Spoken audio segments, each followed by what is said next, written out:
In search of a financial opportunity to pay off student loans, a young Black American woman moves to South Korea to work. As the author, Bootsy W. recalls culture shock and fun adventures in a country far from home, she's also faced with anti-Black racism and featureism, quickly learning that white supremacy is practiced not only by whites, but by those that are categorized as people of color.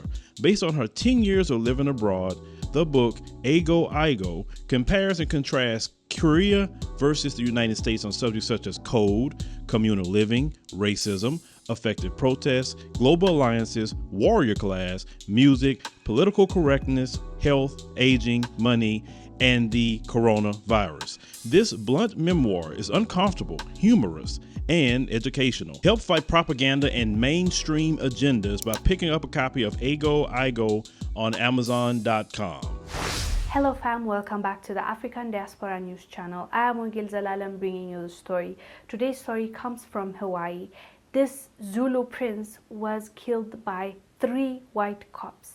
He was a prince, as I said, and he's only 29 years old, and he's a father to 2 kids. And let me tell you the backstory of how he got shot. The cops, they allege that they got a call from his neighbors, one of his neighbors, that he came into their house and took off his shoes and sat down. So they were responding to that call. When they came, he was already in his car. They're claiming that the neighbors already told him to get out, and he's out in his car. So they asked him to stop, and they said he charged towards them, and they tried to defend themselves. He fought them, he punched them. 3 cops were not able to stop this one guy, according to them. So they shot him, and he was taken to the hospital, but he passed away. They're saying that he charged at them, not walked towards them. They're saying that he bit them, and also they are claiming that they have injuries themselves. But what his family is saying is totally different. They're saying he's not a person that will choose physical altercation, and his wife is saying that it's tradition. It was a cultural difference. In their tradition in South Africa, they'll take off their shoes and get in someone's house, and I agree with that. It's also a lot of African countries' culture, and I think even Chinese culture. You take off your shoes when you get in the house, somebody's house. It's actually a show of respect. Why did he go to the neighbor's house? I don't know. We need to get more details. So he took off his shoes. What they're claiming is he showed some odd behavior, and that's a cultural difference. Like, just because you don't take your shoes off when you get in the house doesn't mean that it's an odd behavior. It's just new to you because that's not your culture. But we don't know more about that story. What they're claiming is he took off his shoes, got inside their house, and he acted odd. That's what they're saying. So they called the cops. The cops came. They found him outside. And that's how he got shot, and he died. So this man is dead because he got into somebody's house. We don't know what it is because they're not really being clear. They're just saying he took off his shoes and sat on our couch. I'm sure if you're that person, you'd be scared and stuff, and I understand why they would have called the cops.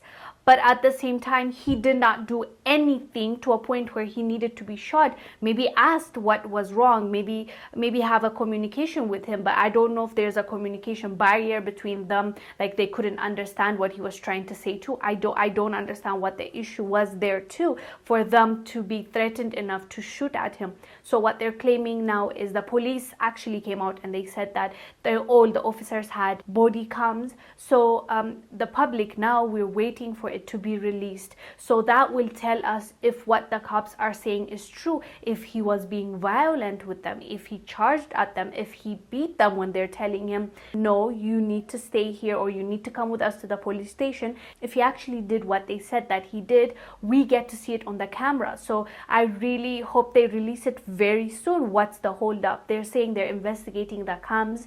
That's why they haven't let it out, because it will tell us everything that we need to know, if they're lying or not. If they actually approached him in a civil way and he responded in the way that they say that he responded, that's the key. That's the evidence that we need. But it's really, really sad that this man had to die. He's a father, as I told you, of 2 kids. He's only 29. He's a young man, and he's a prince. So I I don't know what really happened. All I know is these 3 men killed him when they could have maybe put him down, when they could have, if he was being violent, could have taken him to the jail and questioned him. Instead of that, they shot at him, they killed him. So this man lost his life. So what I'm trying to figure out is 3 men, 3 trained policemen, and 1 man. I don't, why was gun necessary when they could have held him, all 3 of them, even if what they're saying is true and he fought them?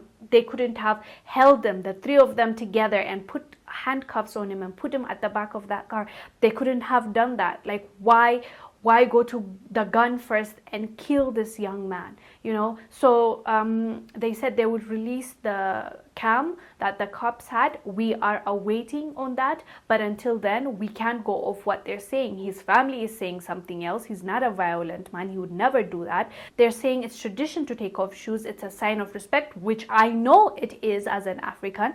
And also the police are saying he was this crazy person, odd person that charged at them. So the only way we will know for sure is if that cam recorder is released to the public, and we're waiting on that. But all in all, it's a sad situation, especially with everything that is going on in the mainland, and with the police and the discrimination and shooting of black men that are unarmed. This is going to be an addition to that, unless and otherwise they prove what they're saying was true, but I highly doubt it. We'll wait for the evidence. Anyways, guys, let us know down below what your thoughts are about this prince dying, getting shot by 3 cops because they said that he was violent. Let us know down below. I am Wongel Zelalem, bringing you the story. I will see you on the next one. Bye. Thank you for watching. Make sure to subscribe to our YouTube channel and download the African Diaspora News Channel app, now available on Google Play and the Apple App Store.